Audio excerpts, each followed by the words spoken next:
Para tudo que você tá fazendo, que isso é incrível! O ministro Fux admite que o STF sim cometeu injustiças e solta pedrada atrás de pedrada contra Gilmar Mendes, contra Alexandre de Moraes e contra as críticas da academia e da grande imprensa.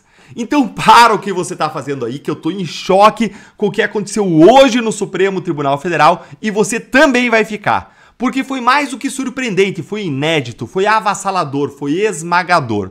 Nós tivemos o ministro Luiz Fux colocando ali o dedo na ferida dos abusos cometidos por Alexandre de Moraes, que são apoiados por vários outros ministros, e lavou a nossa alma. Sim, o STF cometeu injustiças. Sim, o STF cometeu abusos. Sim, o STF violou a lei, violou a Constituição. Sim, essas injustiças precisam ser reparadas. Gente, senta para assistir a esse momento absolutamente surreal que eu vou separar em 3 momentos e que começo aqui com este vídeo. Olha aí. Ao reconhecer que meu entendimento anterior, julgamos muitos casos, embora amparado pela lógica da urgência, incorreu em injustiças, que o tempo e a consciência já não me permitiam sustentar. O meu realinhamento, pois, não significa fragilidade de propósito, mas firmeza na defesa do Estado de Direito. Gente, que espetáculo, que espetáculo. Essa aí é uma cena rara, raríssima no Supremo. O ministro Fux admitiu que houve injustiça nos próprios votos dele. Nos próprios votos que ele deu nos casos dos réus do 8 de janeiro. Então ele não está apenas apontando o dedo para Moraes e para os demais colegas. Ele não está apenas atribuindo culpa aos outros e deixando de assumir a responsabilidade pelos próprios atos, não. Fux começa falando primeiro dele mesmo. Ele mesmo reconheceu que o entendimento dele antigo, que o levou a condenar os réus do 8 de janeiro anteriormente, era injusto, era errado. E que nem o tempo, nem a consciência dele permitiriam sustentar essa injustiça. E aí ele mudou e disse, é injusto, é errado. Gente, que porrada no Alexandre de Moraes e nos demais ministros. Que porrada, que dia glorioso, que dia belo para a justiça e para o STF no Brasil.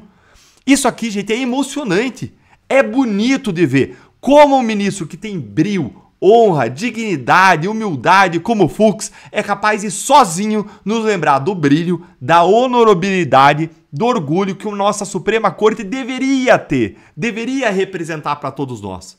A nobreza do gesto dele é de dar orgulho do que ele representa e nos faz sonhar com o que poderia ser uma Suprema Corte que aplicasse o direito e realizasse a justiça. Mas calma que teve mais pedrada. Fux comentou também o fato de professores estrangeiros famosos terem saído por aí criticando o voto dele e comemorando a condenação do Bolsonaro. E aí ele deu uma verdadeira aula, apontando a militância política que acontece dentro da academia. Dá uma olhadinha nisso aqui, ó. Estrangeiros, um professor mestre italiano e um outro professor polonês. Algum tempo depois, ambos foram instados a opinar sobre aquele julgamento, em particular sobre o meu voto. Não deixa de ser curioso, talvez até envaidecedor, que um voto minoritário desperta tamanho interesse. Mas o episódio me causou perplexidade, pela forma com que os próprios autores, de alguma maneira, no meu modo de ver, extraíram as suas obras. O mestre italiano, que declarou não ter lido o meu voto e nem o processo, ele está falando do Ferrajoli e fala que as declarações deles traíram as próprias obras deles, porque Ferrajoli é conhecido como o famoso garantista, que defende direitos fundamentais e que diz que o papel ali do processo penal é proteger os direitos fundamentais contra o Estado. Segue lá, ó. E é um dos precursores do garantismo penal. Ele não teceu uma linha qualquer comentário sobre as afrontas por mim indicadas ao devido processo legal, a vedação a tribunais de exceção, a ampla defesa, a individualização das condutas, a proibição da analogia em malamparte, entre outras garantias elementares. Mas isso é até excusável na medida em que ele teve a lealdade de dizer que não leu o voto e não leu os 70 terabytes.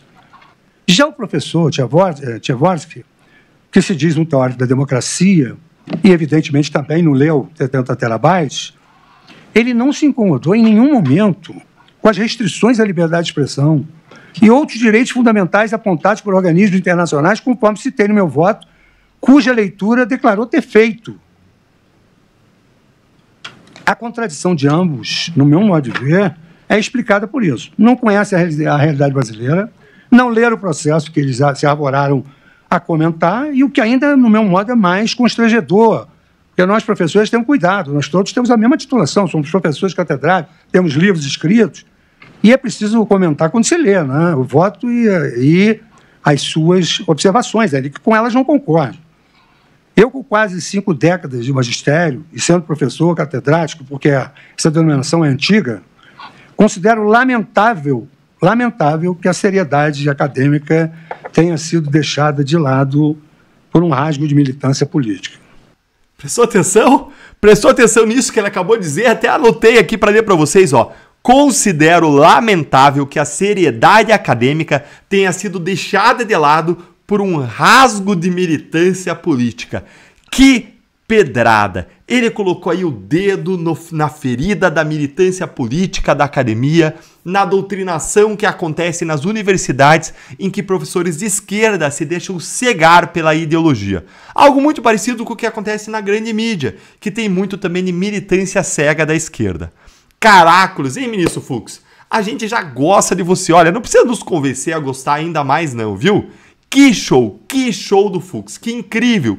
E se você ficou tão emocionado quanto eu com tudo isso aqui, senta o dedo no like com força, que isso aqui é raríssimo. Eu não lembro de ver isso no Supremo em muito tempo. E agora a gente olha comigo a cereja do bolo. Olha a pedrada de Fux no Gilmar Mendes. Olha aí. Ao rebaixar sua competência originária para uma das duas turmas, estaríamos silenciando as vozes de ministros que poderiam exteriorizar nos autos e não fora dos autos sua forma de pensar sobre os fatos a serem julgados na estação penal. Aliás, a manifestação de ministros que não participaram do julgamento fora dos autos recebeu uma crítica contundente sobre a violação à lei orgânica da magistratura. Gente, sensacional, sensacional. Vocês ouviram isso aí? Separei aqui para reler para vocês também, ó. Aliás, a manifestação de ministros que não participaram do julgamento fora dos autos recebeu uma crítica contundente sobre a violação da lei orgânica da magistratura. Que porrada seca no Gilmar Mendes. É um recado claro aí para aquele ministro cujo nome começa com G, termina com Ilmar. G, aliás, G de Gilmar. Então, gente, a gente viu 3 coisas aí. Primeiro, Fux admitindo a injustiça dos julgamentos passados, o que é uma pedrada no Moraes. Segundo, a gente viu Fux criticando os acadêmicos militantes, o que é uma pedrada numa academia e numa mídia militantes. E por fim, colocando Gilmar no seu devido lugar como alguém que vive violando a lei, cometendo casos na imprensa que são julgados por outros ministros, o que é uma violação clara da lei da magistratura. Disse Fux. O STF comete injustiças e minha consciência já não permitia que eu continuasse colaborando com isso. E disse mais, que ele quer sair desta turma. Ele quer sair desta turma. Você sabe que são 2 turmas do STF. Ele quer sair desta turma e quer ir para a 2ª turma do STF. Doutor, quantos ministros em cada turma? 5 ministros em cada turma. Tá bom. E Fux quer ir para onde? Para a vaga que era do Barroso. Na 2ª turma. Ah, entendi. Tá certo. Tá bom. E quem é que está lá na 2ª turma? Se Fux for a 2ª turma, a esquerdalha já começa a temer que teremos quase sempre um 3-2 favorável ao Brasil. A maioria conservadora do Brasil, porque lá estão Nunes Marques e André Mendonça. Imagine, vamos tratar disso. O Burrol, a esquerda política e a esquerda da mídia, que é a mesma coisa, já está dizendo, Fux quer criar um mini STF bolsonarista. Ele mais Mendonça e mais Cássio Nunes lá na 2ª turma, por isso que ele quer ir para lá. Qual é o problema? Não criaram um mini STF na 1ª turma, um mini STF lulista, toguista na 1ª turma? Flávio Dini, Cristiano Zanini, esta Carmen Lucinha, quem mais? Moraes, não é? Os recados de Fux foram fortíssimos. E ontem, o bafo ainda, de ontem, de que ele pretende revisar os seus votos. Vamos começar por esta matéria de O Globo. Somente por causa de vocês, eu sou assinante de O Globo. O que é realmente um negócio... Agora sim! Fux diz que a STF cometeu injustiças em julgamentos do 8 de janeiro. 2 pontos. E aí, com aspas, agora ele disse: minha consciência já não me permitia sustentar. Sustentar o quê? Aquilo que ele fez no primeiro momento. Ele foi um Fux, vai com as outras. O ministro justificou mudança de postura quando absolveu 6 réus, incluindo o ex-presidente Bolsonaro. Depois de condenar centenas de pessoas que estiveram presentes nos atos de Brasília, ele disse: minha consciência já não podia permitir que eu continuasse nessa vibe maldita, não é? Pois muito bem, vamos continuar essa matéria de Sara Teófilo e Daniel Gulino, da sucursal de Brasília do Jornal Globo. O ministro Luiz Fux, do Supremo Tribunal Federal, afirmou nesta terça-feira, durante o julgamento do Núcleo 4 da trama golfista, conhecido como Núcleo da Desinformação, que a Corte cometeu erros durante a apreciação de outras ações penais do caso envolvendo as pessoas do 8 de janeiro.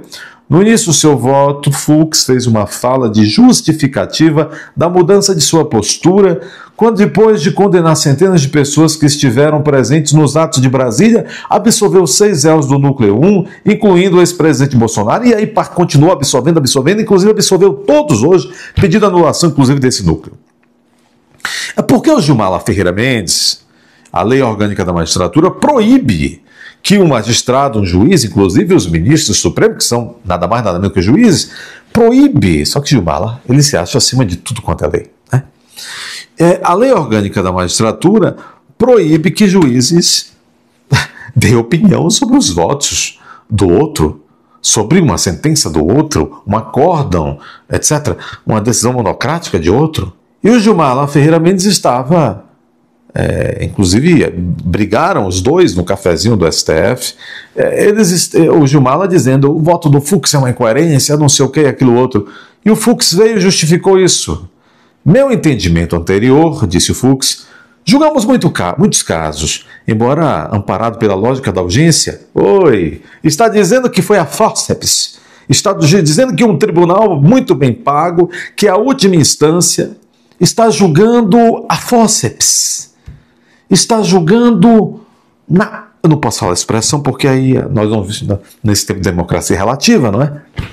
Meu entendimento anterior, julgamos muitos casos, embora amparado pela lógica da urgência, incorreu injustiças que o tempo e a consciência já não me permitiam sustentar. O meu realinhamento não significa parafragilidade de propósito, mas firmeza na defesa do Estado Democrático de Direito. É isto mesmo. Não por outra razão é permitido que os magistrados ali mudem o seu voto. Aliás, no dia de hoje, o Supremo Tribunal Federal decidiu reabrir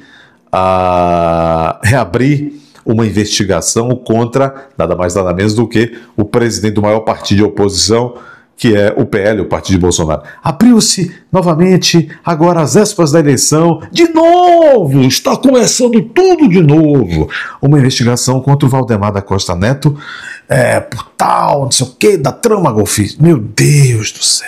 De novo, eles vão fazer de novo. Se caro barral deixar. Em setembro, durante o julgamento, aliás, o Fux disse o seguinte, o Fux, que não é a imobilidade que sustenta, a autoridade moral. Ou seja, você não deve ter compromisso com o erro. Não é a imobilidade, ou seja, o compromisso com o erro que sustenta a autoridade moral do juiz, mas sim, aspas, a capacidade de reparar erros, reconciliar a sociedade, disse bem Fux. Disse Fux agora com as suas aspas: não há demérito maior para um juiz do que pactuar com o próprio equívoco. Isso é verdade. Isto é verdade.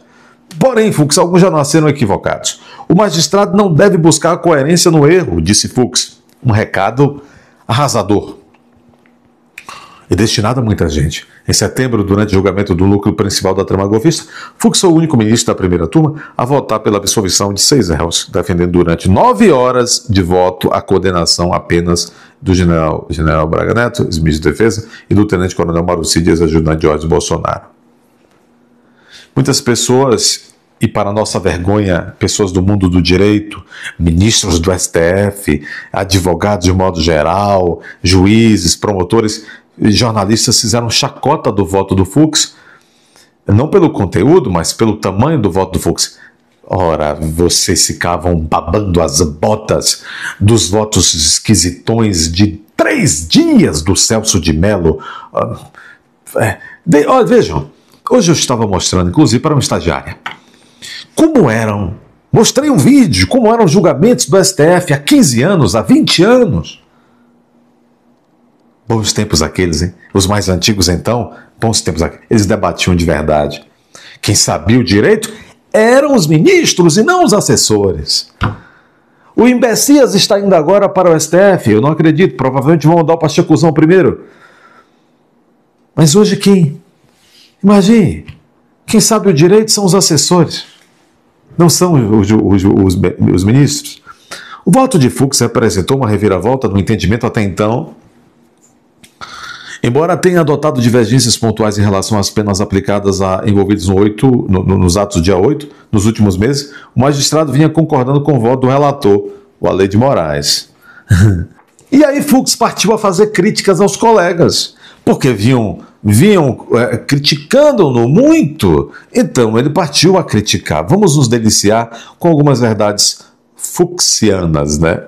Fux também criticou a possibilidade de ministros que não participaram de determinado julgamento comentarem o resultado fora dos autos. Exatamente. O Gilmar Ferreira Mendes nem é da turma que está julgando esse suposto ato golpista e estava aí criticando. Pois é, para aqueles que achavam que as sanções vindas dos Estados Unidos, o cancelamento dos vistos também para os Estados Unidos, não ia fazer pressão ali nos ministros, se enganou. Olha só, o Fux mudou agora de ideia da água para o vinho, justamente depois que os ministros começaram a ser sancionados e perseguidos. E aí, pessoal, isso abre um precedente. Daqui a pouco outros também vão virar a casaca. Olha só, o Barroso já pulou fora do barco. O Fux mudou de ideia, quer mudar até de turma. Ele quer sair da primeira turma e ir para a segunda turma para não ter envolvimento com Moraes e companhia. Quem vai ser o próximo a pular fora do barco? Não tem como, pessoal. Ninguém quer ficar sancionado. O que adianta você ser um ministro do Supremo Tribunal Federal, ganhar ali seus 44 mil reais por mês, fora as regalias, ter um escritório de advocacia que fatura milhões, se você não pode viajar para os Estados Unidos, se você não pode usar um cartão de crédito Visa, Mastercard, se vários produtos e serviços que são americanos, você ficou de fora. E é para sempre, é definitivo, não tem volta. Ainda que o Donald Trump saia e entre um outro governo ali, a lei Magnitsky, ela raramente, com raríssimas exceções, ela volta atrás. E aí, eles não querem. E daqui a pouco nós vamos ver outros, Gilmar Mendes, Flávio Dino, Zanin. Daqui a pouco nós vamos ver outros aí também querendo pular fora do barco. A Carmen Lúcia já falou que deve ser a próxima, hein? Já deu sinais aí. Deve ser a próxima a pular fora do barco, a se aposentar, né? Ela vai diminuir aí o seu tempo ali de trabalho e deve mesmo pular fora do barco. Pois é, pessoal. No final das contas, a verdade sempre vence e eles precisam entender que o que está acontecendo hoje no Brasil é ilegal, imoral e é totalmente anticonstitucional. Agora, nós temos que pensar também uma coisa, pessoal. O Lula, com cada saída de ministro, o Lula tem uma nova chance de indicar mais um. Aí, será que ele vai indicar mais um comunista, mais um sociopata, mais um que vai ainda fazer pior ainda com o Brasil? Será? Aí nós temos que ver isso. E o que a direita precisa fazer agora, o conservadorismo precisa fazer, é unir forças para tentar, e aí eu vou falar que é real, se você concorda com isso ou não, você coloca aqui nos comentários, para tentar colocar alguém para disputar com o Lula, porque, ao que tudo indica, né, o Bolsonaro está com poucas chances aí de poder disputar em 2026. Agora, a não ser que o Donald Trump faça e cumpra aquilo que ele falou, que seria descer aqui para baixo com tudo, pegando ali a Venezuela e o Brasil e vir para colocar ordem aqui no barraco. E eu quero que você coloque aqui nos comentários de qual cidade você está falando. Sabe por que é importante isso? Porque muitas pessoas acham que aquele que é de direita, conservador, aquele que é apoiador de Jair Bolsonaro, é só o pessoal do Sudeste ou do Sul. E muitas pessoas acham que no Nordeste e no Norte do país não tem pessoas que são conservadoras, que têm princípios e valores de direita. Então, se você aí, coloque aqui nos comentários qual que é a sua cidade, o seu estado, porque eu quero saber, porque nós vamos fazer um grande movimento para poder mostrar para todo mundo que o Brasil não está de acordo com o que está acontecendo ali em Brasília. O Fux só faltou, é porque não pode fazer isso. Se ele pudesse voltar lá no julgamento do Jair Bolsonaro e falar assim, olha, vamos mudar tudo isso aqui. Se ele pudesse voltar nos outros julgamentos, mas é aquela história, né, pessoal? Como tem um ditado aí que fala, né, que tem 3 coisas que não voltam atrás. 3 coisas. Uma flecha lançada, uma palavra declarada e uma oportunidade perdida. Essas 3 coisas não voltam atrás. E aí o Fux teve a oportunidade durante todo o seu mandato aí de fazer história. Bom, finalmente, ele pelo menos agora está fazendo alguma coisa, né? Eu queria saber, se você souber, você me fala aonde está o Cássio Nunes, pessoal, que nós não ouvimos falar desse cidadão. A gente ouve falar do Moraes, do Flávio Dino, do Zanin, a gente ouve falar até mesmo do André Mendonça, a gente ouve falar, mas o Cássio Nunes sumido. Por que será, pessoal? Será que o Jair Bolsonaro já se arrependeu de ter colocado os ministros que ele colocou? E outra pergunta mais, será que se o Bolsonaro tivesse a oportunidade de voltar novamente em 2026, ganhar e voltar em 2027, ele teria a possibilidade de indicar mais 3 novos ministros no seu segundo mandato, aí, o possível segundo mandato. Será que ele indicaria pessoas como o André Mendonça e o Cássio Nunes? Ou será que ele pensaria melhor e buscaria alguns candidatos ali a ser ministros do Supremo que fossem parecidos com o Flávio Dino, com Alexandre de Moraes, com o Gilmar Mendes e com o Barroso? Porque existe uma diferença, existe aqueles que são atuantes, protagonistas, e existe aqueles que ficam na calada e não aparecem, né? São 2 turmas diferentes, na verdade é isso, né? São 2 perfis totalmente diferentes. O que eu quero saber mesmo é a sua opinião. Coloque aqui nos comentários o que você achou dessa mudança de voto aí, dessa reviravolta do Fux. Você acha que é só medo das sanções ali dos Estados Unidos ou é o que realmente ele pensa e ele está arrependido realmente? O que você acha? Coloque aqui nos comentários. Se inscreve no canal, pessoal. É importantíssimo se inscrever no canal para a gente fortalecer aqui e poder chegar a mais pessoas e mostrar a verdade. O Bolsonaro está preso, pessoal. Tem deputados nos Estados Unidos, na Itália, que não podem pisar no Brasil, não podem usar nem as redes sociais, mas nós estamos aqui colocando e falando a verdade. Então se inscreva aqui no canal, dá um like nesse vídeo e estamos juntos.